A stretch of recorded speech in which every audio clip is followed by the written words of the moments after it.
الذين إن مكناهم في الأرض أقاموا الصلاة وآتوا الزكاة وأمروا بالمعروف ونهوا عن المنكر ولله عاقبة الأمور.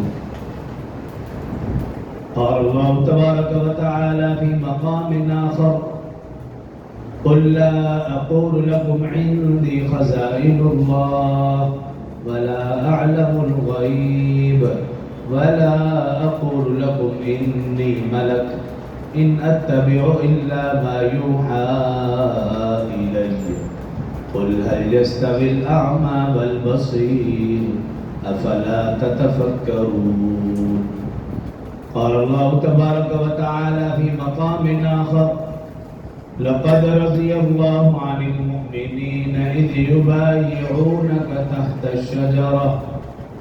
قال الله تبارك وتعالى في مقام آخر: إن الذين يبايعونك إنما يبايعون الله يد الله فوق أيديهم. صدق الله العظيم وصدق رسوله النبي الكريم ونحن على ذلك لمن الشاهدين والشاكرين والحمد لله رب العالمين.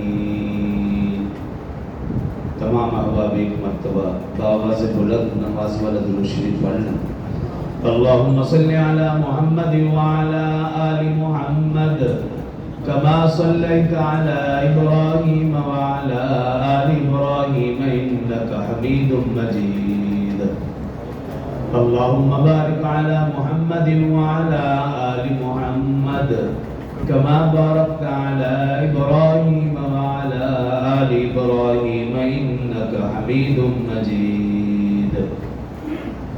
رب اشرح لي صدري ويسر لي أمري واحلل عقدة من لساني يفقهوا قولي. رب زدني علما رب زدني علما رب زدنی علما.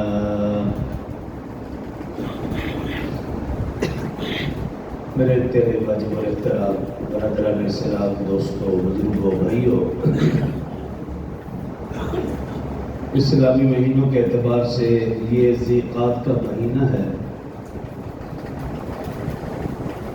اور اس مہینے کے حوالے سے جو اہم واقعات ان کا تذکرہ گزشتہ جمعہ کیا تھا، پھر ان میں سے ایک اہم واقعہ سن 5 ہجری ذی قعدہ کا مہینہ غزوہ احزاب کا پیش آنا. گزشتہ جمعہ غزوہ احزاب کے چند واقعات اور ہمارے لیے اس میں کیا رہنمائی عرض کیا تھا. آج کے مختصر سے خطبہ میں سن 6 ہجری ذی قعدہ کا مہینہ صلح حدیبیہ کا واقعہ پیش آیا، تو مختصر سے خطبہ میں اس واقعے کے حوالے سے ہمارے لیے کیا رہنمائی ہے چند گزارشات درج کروں گا. محترم سامعین، علماء نے مسلم معاشرے کے 3 بنیادی ادارے بیان کیے. مسلم معاشرے کے 3 بنیادی ادارے. پہلا بنیادی ادارہ خاندان یعنی ماں کی گود. دوسرا بنیادی ادارہ مسجد یعنی مادر علمی. اور تیسرا بنیادی ادارہ مکتب یعنی عصری تعلیمی درسگاہ، سکول، کالج، یونیورسٹی. یہ تینوں بنیادی ادارے انسان کی بنیادی تربیت کا فریضہ انجام دیتے ہیں، اور پھر یہاں سے نکلنے والا ہر تربیتی فرد اپنی ذمہ داری کو سمجھتے ہوئے ریاست کو مضبوط کرتا ہے. اور اسلامی ریاست کے بھی 3 بنیادی ادارے ہیں. پہلا بنیادی ادارہ مقننہ، دوسرا بنیادی ادارہ عدلیہ اور تیسرا انتظامیہ۔ مقننہ قانون بنانے والا ادارہ جیسے سینٹ ہے، صوبائی اسمبلی، قومی اسمبلی، اور دوسرا عدلیہ قانون بنانے والا ادارہ جب قانون بناتا ہے تو پھر عدلیہ اس قانون کے مطابق فیصلہ دیتی ہے، اور تیسرا انتظامیہ جو عدالت فیصلہ کرتی ہے، انتظامیہ اس پر عمل درآمد کرواتی ہے۔ یہ تین بنیادی ادارے ہیں ریاست کے۔ تو ٹوٹل 6 بنیادی ادارے ہیں۔ جب یہ 6 بنیادی ادارے اپنا اپنا کام کریں گے تو ایک مضبوط اسلامی فلاحی ریاست معرض وجود میں آتی ہے، اور وہ اسلامی فلاحی ریاست کے ذمہ ہے کہ وہ ایسے معاشرے کا قیام کرے جس میں قرآن و سنت کی حکمرانی ہو، عدل و انصاف کی علمبرداری ہو۔ اور پھر یہ بھی یاد رکھیں کہ اسلام میں مذہب اور سیاست کا آپس میں گہرا تعلق ہے۔ مذہب اور سیاست کا گہرا تعلق ہے۔ اسلامی سیاسی نظام کی بنیاد جو اللہ رب العزت نے قرآن میں فرمائی ہے، سورہ حج آیت نمبر 41، الذین ان مکناہم فی الارض۔ اللہ فرما رہے ہیں وہ لوگ جنہیں میں نے زمین میں اقتدار بخشا ہے، اقاموا الصلاۃ وآتوا الزکاۃ، وہ نماز قائم کریں گے اور کروائیں گے، زکوٰۃ ادا بھی کریں گے اور زکوٰۃ ادا کروانے پر پابند بھی کریں گے، وَأَمَرُوا بِالْمَعْرُوفِ وَنَهَوْا عَنِ الْمُنْكَرِ، اور وہ امر بالمعروف کا حکم دیں گے، نہیں عن المنکر، برے کاموں سے روکیں گے۔ وَلِلَّهِ عَاقِبَةُ الْأُمُورِ، جن کے پاس اقتدار ہے ان کا ذمہ ہے یہ کام کرنا، باقی اس کا انجام وہ اللہ کے پاس ہے۔ وَلِلَّهِ عَاقِبَةُ الْأُمُورِ۔ تو اسلام ایک پرامن مذہب ہے، لیکن اس وقت تک اسلام پرامن رہنے کا حکم دیتا ہے جب تک ہمارا مد مقابل دشمن پرامن رہے۔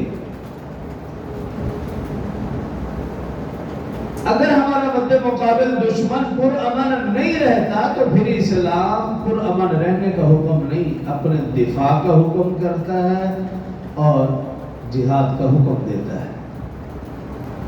پھر پرامن رہنا یہ بزدلی ہے۔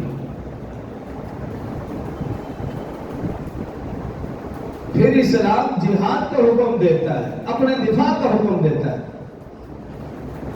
ہے اسلام پرامن مذہب۔ اسلام کے پرامن مذہب ہونے کی سب سے پہلی دلیل یہ ہے کہ مسلمانوں کی تاریخ گواہ ہے، آج تک جتنی بھی جنگیں ہوئی ہیں ہمیشہ کفار نے پہل کی ہے، مسلمانوں نے کبھی پہل نہیں کی، کیونکہ اسلام ایک پرامن مذہب ہے، پرامن رہنے کا حکم دیتا ہے۔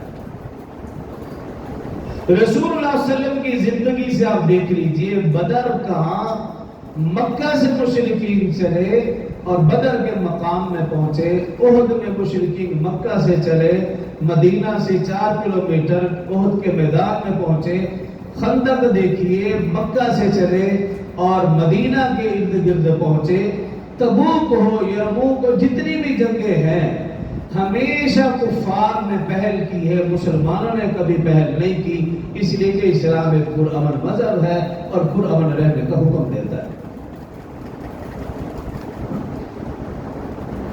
اور دوسری دلیل یہ کہ اسلام پرامن مذہب آج تک جتنی بھی جنگیں ہوئی کفار تعداد میں ہمیشہ زیادہ رہا اور مسلمان تعداد میں ہمیشہ کم رہا۔ رسول اللہ صلی اللہ علیہ وسلم کی زندگی سے آپ دیکھ لیجئے، بدر کا میدان ہو، احد کا میدان ہو، خندق ہو، کوئی بھی ہو، آج تک جب بھی مسلمان اور کافر آپس میں لڑے ہیں، مسلمان ہمیشہ تعداد میں کم اور کفار ہمیشہ تعداد میں زیادہ، اس لیے کہ اسلام ایک پرامن مذہب ہے اور پرامن رہنے کا حکم کرتا ہے۔ اسلام کے پرامن ہونے کی تیسری دلیل یہ کہ مسلمان جب بھی کسی علاقے پر قابض ہوئے، فاتح ہوئے، تو سب سے پہلا کام ایمان کی دعوت، یہ مسلمانوں کا ذمہ ہے کہ اگر کسی علاقے پر مسلمانوں کا قبضہ ہو جائے تو اسلام یہ حکم دیتا ہے کہ سب سے پہلے انہیں ایمان کی دعوت دو، اسلام قبول کرنے کی دعوت دو۔ اگر مفتوحین ایمان قبول کر لے، اسلام قبول کر لے، انما المؤمنون اخوہ، المسلم اخو المسلم، تو پھر تو وہ بھائی بن گئے، جھگڑا ختم۔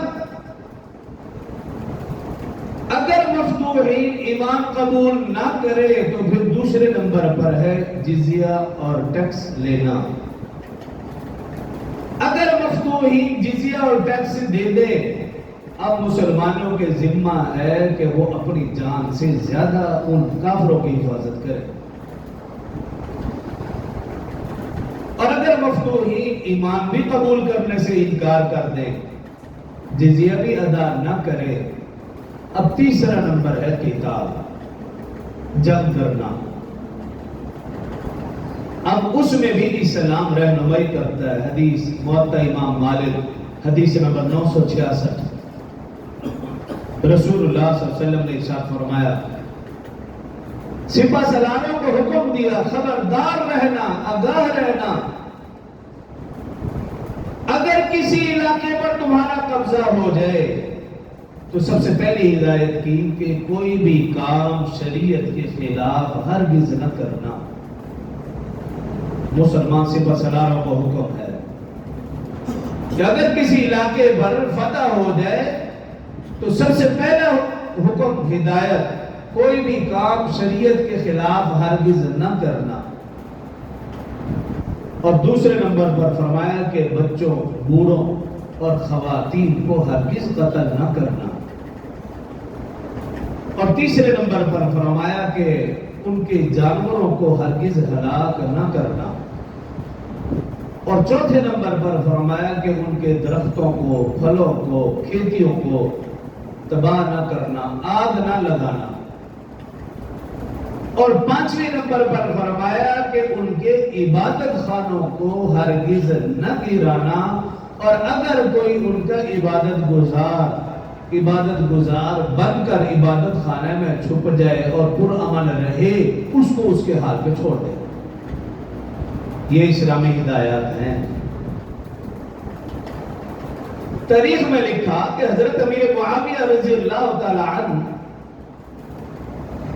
64 لاکھ مربع کلومیٹر پر ان کی حکومت تھی، آدھی سے زیادہ دنیا پر ان کی حکومت تھی، اور ملک شام میں وہ 40 سال گورنر رہے۔ ملک شام 40 سال، اور بعض ناسمجھ لوگ ان کی خلافت پر اعتراض کرتے ہیں، لیکن ان کا کردار دیکھیے، آدھی سے زیادہ دنیا پر حکومت، 40 سال ملک شام میں گورنر رہے۔ جامع مسجد دمشق اس کی وسعت کا معاملہ ہوا، اس کے لیے زمین کی ضرورت تھی، اور اس کے ایک طرف عیسائیوں کا کلیسا تھا،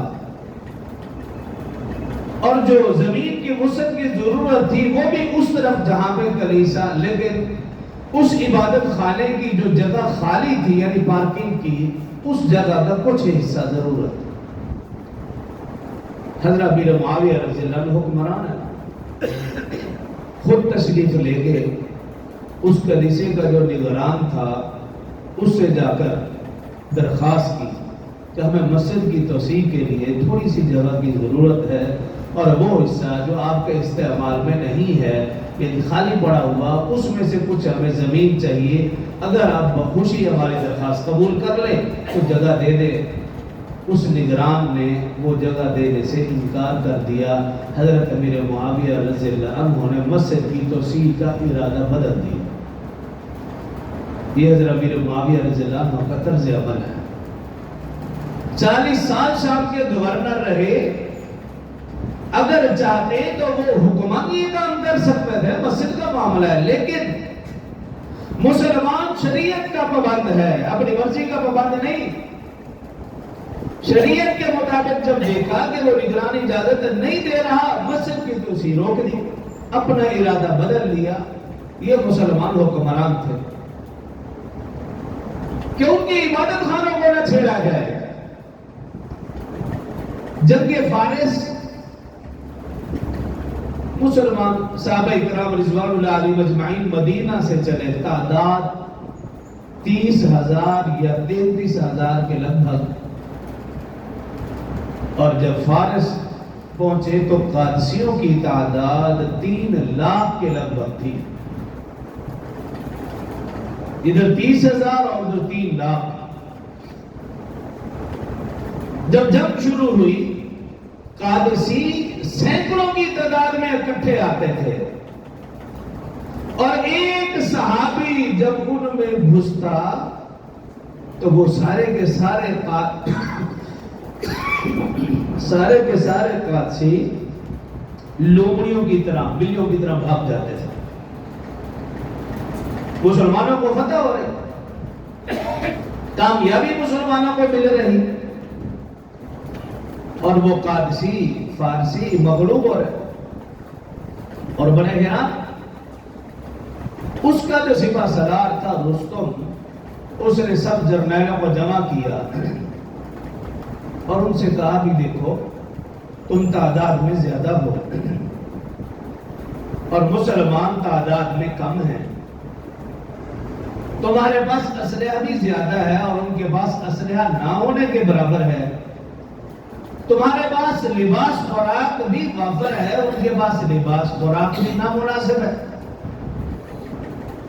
اور پھر کہا کہ تمہارا اپنا وطن ہے، پوری کی پوری قوم تمہارے ساتھ ہے، لیکن وہ عرب بدو وہ عرب سے چل کر آئے کہ یہی ہے جو 30,000 آئے ہیں، پیچھے تو ان کی مدد نہیں پہنچ سکتی، لیکن پھر بھی جب ایک مسلمان تم میں گھستا ہے تو تم سینکڑوں ہزاروں ہونے کے باوجود وہ بھوکے شیر کی طرح لڑتا ہے اور تم لومڑیوں اور بلیوں کی طرح بھاگ جاتے ہو، وجہ کیا ہے؟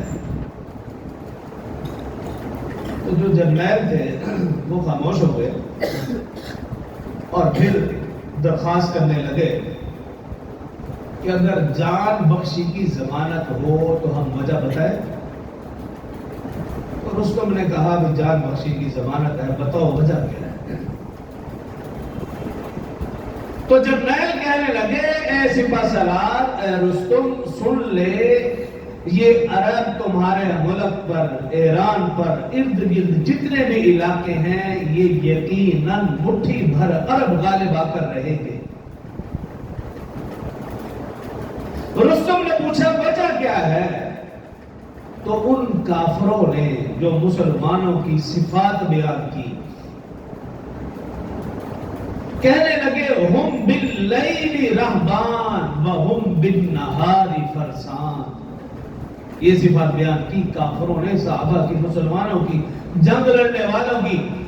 کہا اے رستم سن، ان کی صفات یہ ہے کہ ہم باللیل رہبان،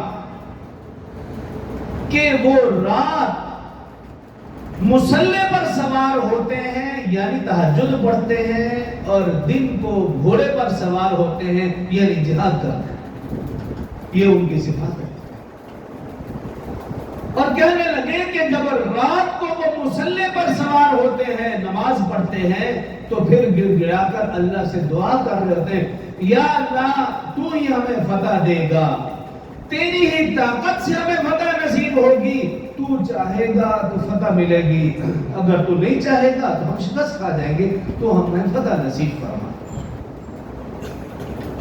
پوری رات وہ مسلح کی پیٹھ پر سوار، اور جب دن ہوتا ہے تو وہ گھوڑے کی پیٹھ پر سوار ہوتے ہیں۔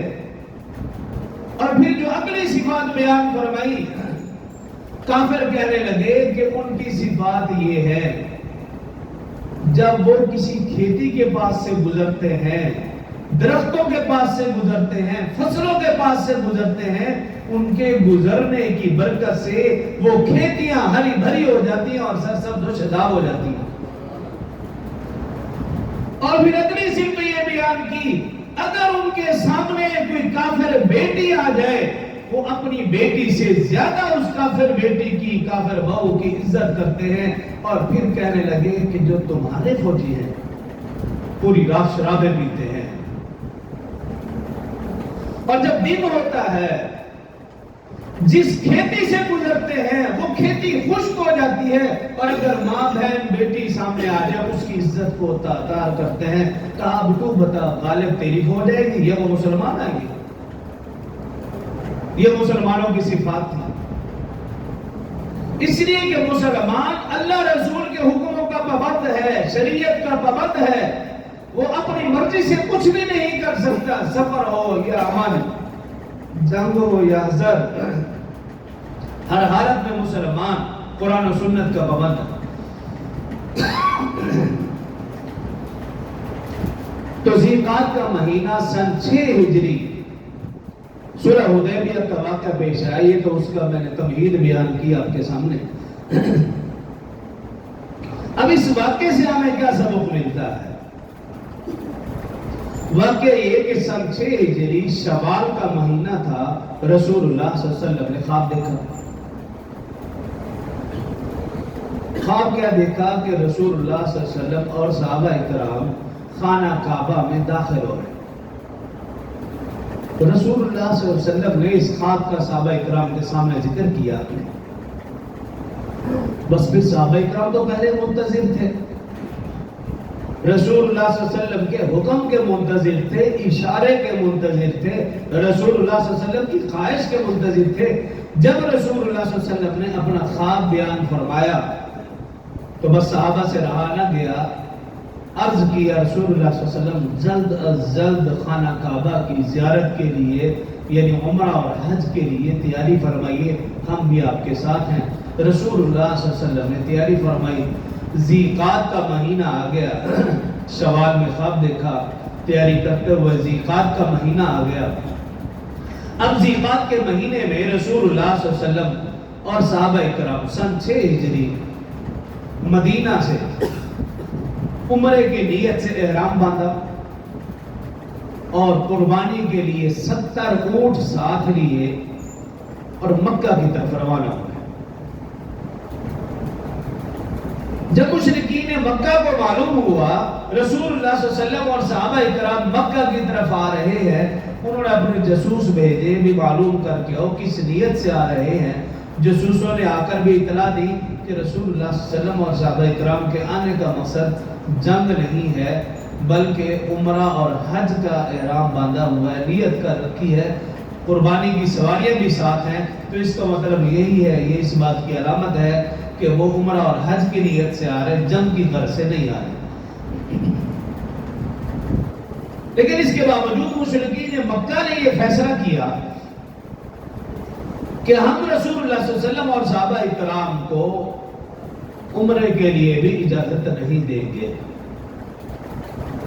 رسول اللہ صلی اللہ علیہ وسلم صحابہ اکرام جن کی تعداد بعض روایت میں 1400، بعض میں 1600، بعض میں 1800 حدیبیہ کے مقام تک پہنچے، مشرکین مکہ نے وہیں روک لیا۔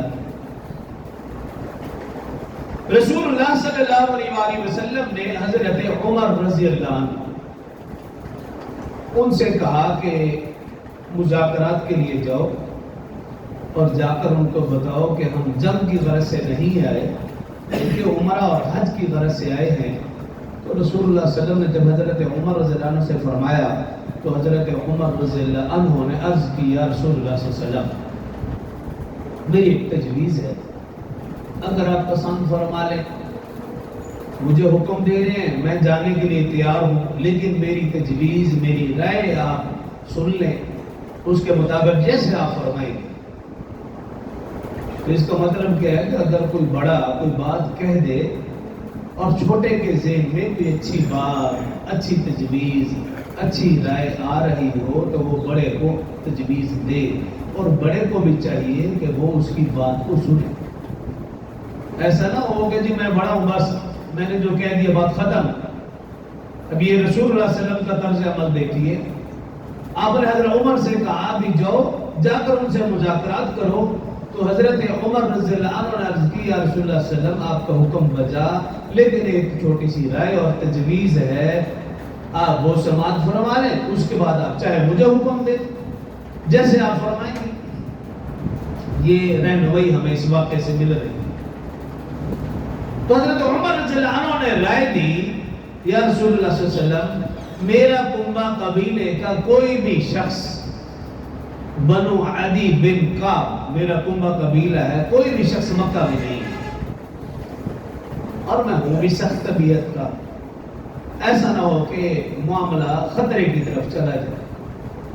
حضرت عثمان رضی اللہ عنہ ان کا قبیلہ ہے بنو امیہ، اور ان کے خاندان کے کافی افراد مکہ میں موجود ہیں، اور ایسے افراد ہیں جو با اثر ہیں، طاقتور ہیں، اثر و رسوخ رکھتے ہیں۔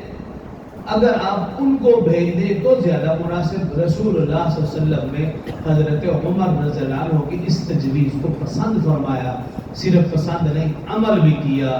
حضرت عثمان رضی اللہ عنہ کو سفیر بنا کر کفار مکہ کی طرف، مشرکین مکہ کی طرف بھیجا۔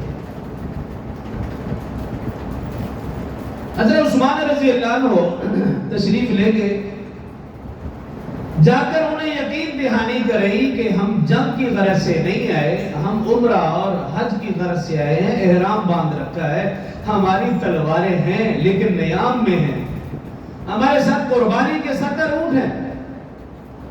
ان کا کنبہ قبیلہ تھا، اور حضرت عثمان رضی اللہ عنہ بھی بڑے اثر و رسوخ والے تھے۔ حضرت اس طرف ابو سفیان تھے جنہوں نے ابھی اسلام قبول نہیں کیا تھا، تو کہنے لگے بھئی آپ آئے ہو، ہم آپ کی قدر اور عزت کرتے ہیں، آپ چاہے خانہ کعبہ کی زیارت کرو، طواف کرو، عمرہ کرو، حج جو چاہے کرنا چاہتے ہو کرو، آپ کو تو اجازت ہے، لیکن رسول اللہ صلی اللہ علیہ وسلم کو اجازت ہے۔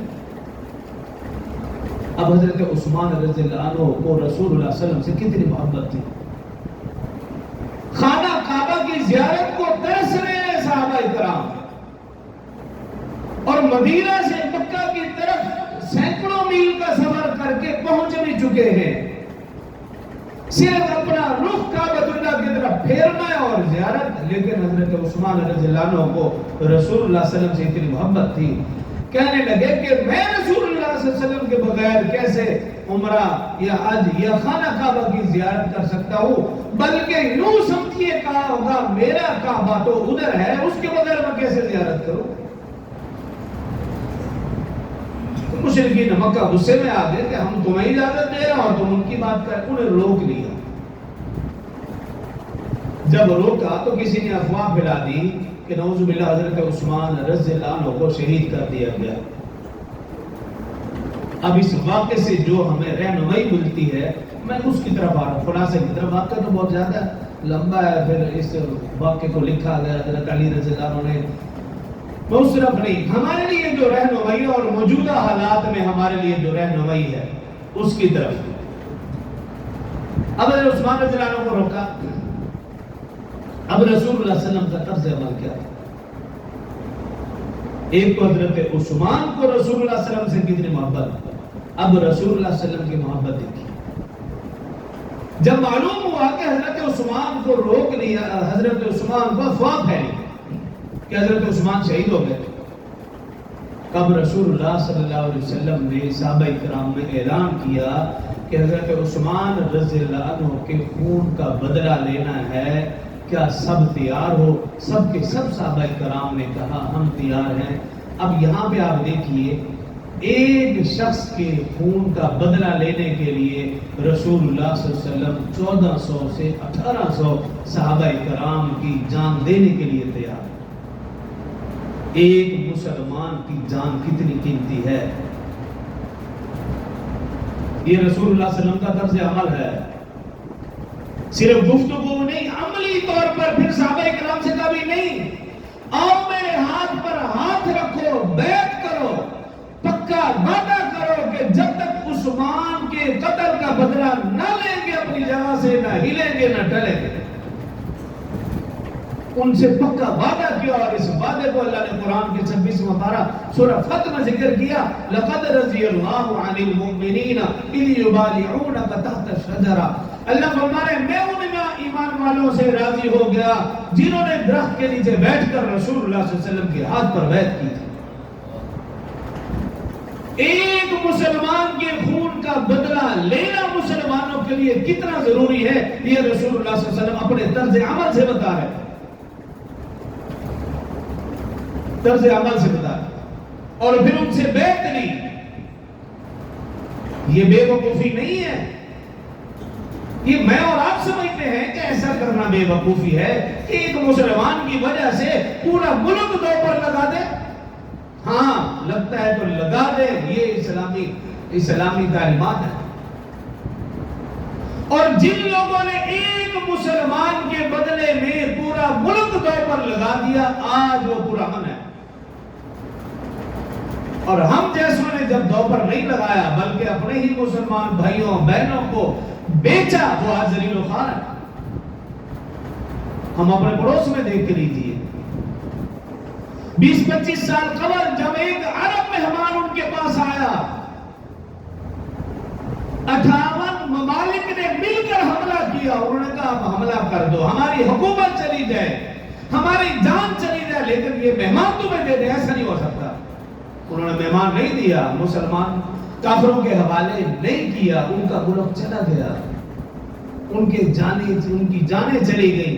لیکن پھر 20-25 سال بعد آج دیکھ لیے پوری دنیا میں سب سے بہترین خطہ وہ ہے جہاں اسلامی حکومت پرامن ہے۔ نمازوں کے اوقات میں آپ جا کر دیکھ لیجئے، کوئی بھی دکان پہ نہیں ہے، چوری چلی ہے، اس کا نام و نشان نہیں۔ وجہ کیا ہے؟ انہوں نے اللہ رسول کے حکموں کے مطابق عمل کیا، پرامن ہے۔ اور ہم نے اللہ رسول کے حکموں سے منہ موڑا، آج ذلیل و خوار ہے۔ جب تک اللہ رسول کے حکموں سے منہ موڑتے رہیں گے اسی طرح ہم ذلیل و خوار رہیں گے۔ ایک تو یہ اس واقعے سے ہمیں رہنمائی ملی، اور دوسری رہنمائی یہ جو ہمارے عقیدے کے متعلق ہے، کیونکہ جو حالات بنے ہوئے ہیں زندگی موت کا معلوم نہیں، لیکن کم از کم عقیدہ تو درست ہو۔ اور عقائد میں سے بھی سب سے اہم اور بڑا عقیدہ یہ کہ انسان شرک سے باز رہے۔ کیوں؟ ان شرک لظلم عظیم، سب سے بڑا شرک۔ ان اللہ لا یغفر ان یشرک بہ، اللہ فرمانے میں شرک کرنے والے کو معاف نہیں کروں گا۔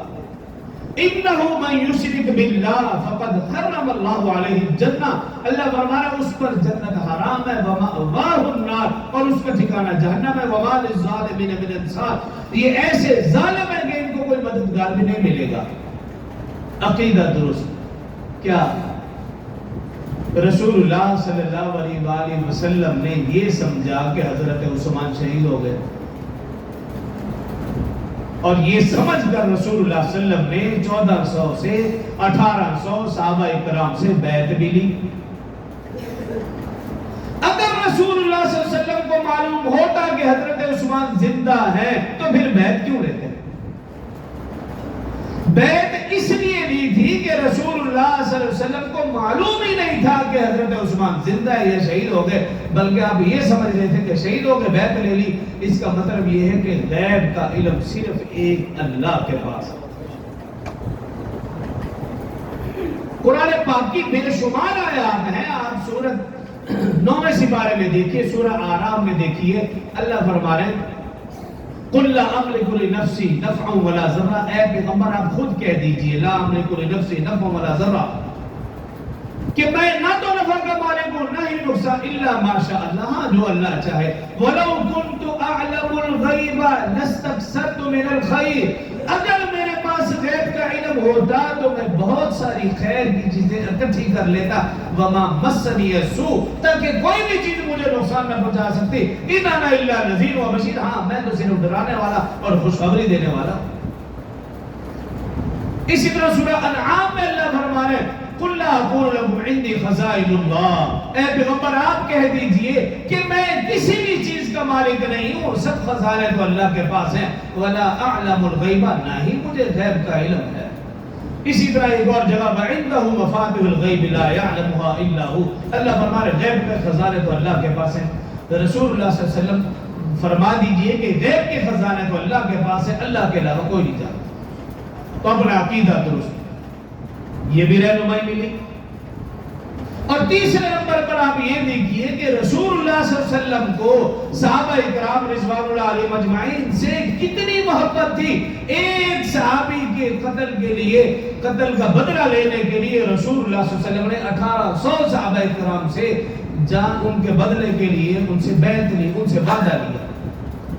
پھر ایک یہ بھی ہمارے لیے رہنمائی ہے اس میں کہ صحابہ اکرام رضوان اللہ علیہ مجمعین معیار ایمان اور معیار حق ہے۔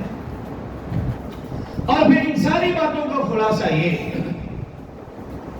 صلح حدیبیہ کا واقعہ ہو، غزوہ بدر ہو، احزاب ہو، خندق ہو یا کوئی بھی جنگ ہو، مسلمان جنگ میں پہل نہیں کرتا، لیکن اگر کفار پہل کرے تو پھر مسلمان بزدلی نہ دکھائے بلکہ وہ بڑھ چڑھ کر حصہ لے۔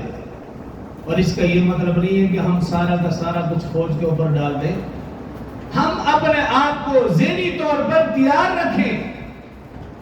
اور ذہنی طور پر تیار رکھنے کا ایک پیغام جو شیخ الاسلام حضرت مفتی تقی عثمانی مدثر ذلہ نے دیا، وہ فرماتے ہیں کہ سب سے پہلا کام تو یہ ہے کہ توبہ استغفار کریں۔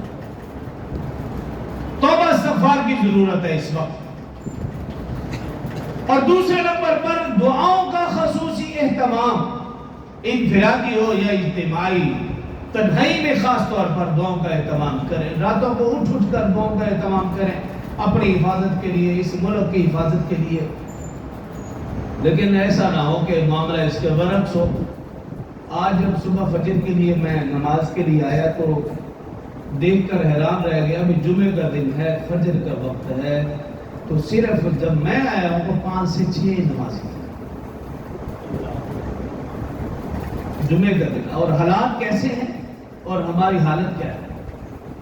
جب پوچھا جب وہ رات کو نیوز دیکھتے رہے تو بس صبح آنکھ نہیں کھلی، تو یہ وقت نیوز دیکھنے کا، یہ توبہ استغفار کا، یہ دعاؤں کا اہتمام کرنے کا، پوری رات اور دن صرف گزر جاتی ہے کہ فوج نے یہ نہیں کیا، فوج کو ایسا کرنا چاہیے تھا، فوج کو یوں۔ اس وقت ضرورت ہے کہ ہم فوج کا ساتھ دیں، اپنی زبان کو بند رکھیں، اپنی زبان کو لگام دیں، ان کی جو بھی حکمت عملی ہے اس کا بھرپور ساتھ دیں۔